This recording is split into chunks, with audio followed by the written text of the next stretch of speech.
Chers amis, chères sœurs, chers frères, ce mois de septembre a vu se dérouler notre rencontre de rentrée dédiée aux responsables d'Église et aux responsables de la jeunesse, communément appelée Réflexion Action.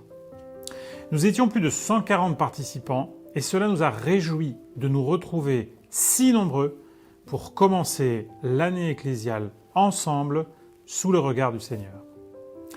Particulièrement, les responsables jeunesse étaient nombreux, signe visible de la grande attente de nos jeunes de tout âge de se retrouver. Nous vous lançons donc un appel depuis la Fédération, mettre en œuvre tout ce qui est possible pour que localement, la reprise des activités jeunesse ait lieu dans les meilleures conditions possibles. Ceci devrait être une priorité pour les comités de rentrée. Trop souvent, nos classes enfantines et nos activités du sabbat après-midi sont les parents pauvres en ressources humaines et en attribution de fonds. Prendre soin du bâtiment passionne les aînés et requiert parfois des sommes énormes. Pendant les périodes de confinement, quand nos lieux de réunion ont été fermés, vous avez été nombreux à réfléchir sur nos priorités et sur la belle famille spirituelle que nous composons. Ayons la volonté de réécrire nos agendas de vie d'Église et de mettre en priorité ceux et celles qui ont le plus souffert de cette période compliquée. Certes, elle n'est pas finie et nous exprimons toute notre solidarité envers ceux et celles qui en souffrent encore. Mais à l'heure actuelle, je vous rappelle que nous sommes autorisés à nous réunir pour nos activités cultuelles sans limite de jauge et sans passe sanitaire, en appliquant les gestes barrières, bien sûr. Nous sommes aussi autorisés, en appliquant quelques normes de santé, à reprendre les activités de jeunesse type scout. Ne laissons pas passer la possibilité de prendre soin des plus jeunes et des plus petits. Ces activités sont aussi l'espace pour renouer avec certains parents qui se sont éloignés de l'Église, mais aussi avec des voisins qui nous font confiance et nous confient leurs enfants pour cette période de l'après-midi. Le week-end dernier ont eu lieu 2 rencontres de formation pour les chefs guides en fonction et les futurs chefs guides. Nous avons noté une participation vraiment exceptionnelle et nous voudrions remercier et accompagner de nos prières tant d'hommes et de femmes de nos communautés qui consacrent tant de temps et d'énergie aux plus jeunes. Ils font cela dans le cadre du bénévolat. Ils sont souvent en déplacement pour accompagner d'autres communautés que la leur et offrent aussi un service lors de rencontres fédérales ou dans le cadre des camps d'été organisés par l'Union. Merci à leur esprit de service et à la vocation missionnaire qui les habite. J'ai pu personnellement, lors du week-end Réflexion Action, animer un atelier sur la prière. Et j'ai été ému et encouragé par les questions et les témoignages que j'ai entendus. Que le Seigneur bénisse notre belle jeunesse et ses responsables et qu'il fasse de nous, adultes, des instruments et des soutiens utiles dans leur parcours de vie et de foi.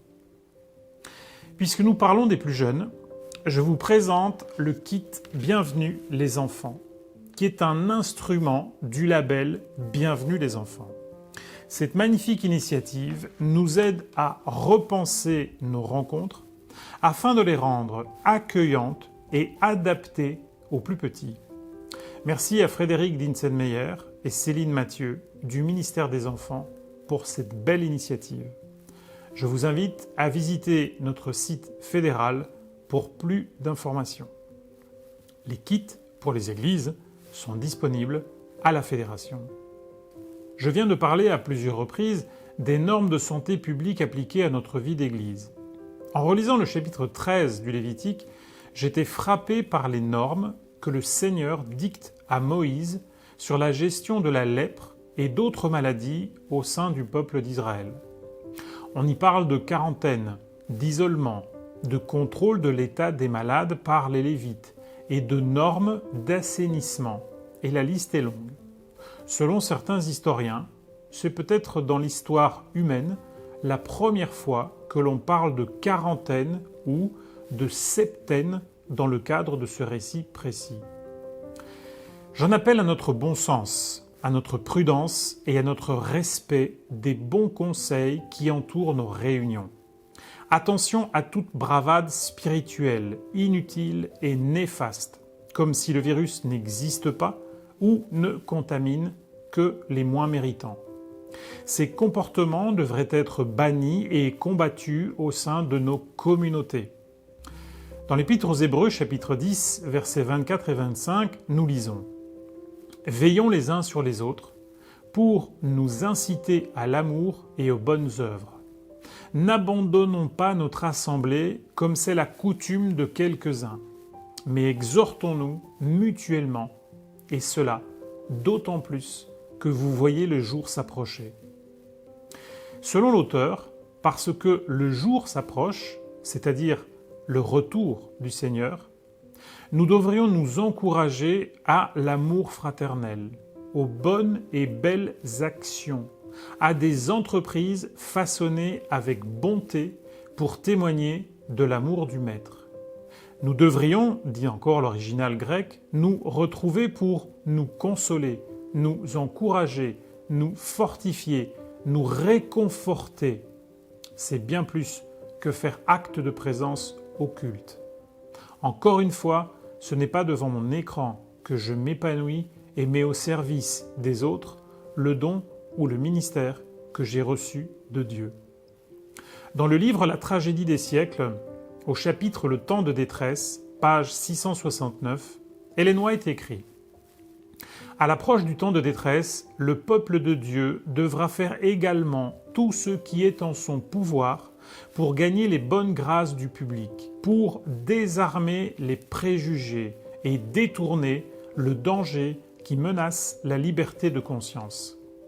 Quel beau défi que de désarmer les préjugés et d'agir pour témoigner de la légitimité de nos intentions. Elle nous invite à une action intelligente, respectueuse et bienveillante. Avant de nous quitter, laissez-moi vous présenter deux nouveaux outils au service de nos communautés. D'abord, la boutique vitrine que vous pouvez trouver sur le site de la Fédération.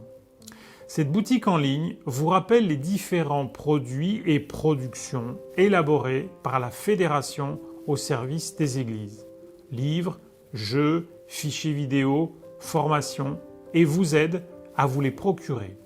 Par exemple, le livre « Multiplication des disciples » du pôle Mission ou le livre sur la sexualité du pôle Éducation. Le pôle Éducation vient de mettre à votre disposition un nouveau jeu appelé Héros et Vilains. Encore une façon pratique et ludique de jouer en famille avec le récit biblique. Une façon originale et amusante de commencer le sabbat en famille autour du monde de la Bible. Le deuxième outil est le manuel du communicant, réalisé par Marianne Penner et son équipe avec les responsables de la communication de la Fédération France-Nord. C'est un manuel très pratique pour toutes les églises, quelle que soit leur taille, afin de communiquer de façon claire, actuelle et pertinente notre foi et son vécu. Je conclus avec cette promesse du Christ, notre Maître et Sauveur. Matthieu 18, verset 20.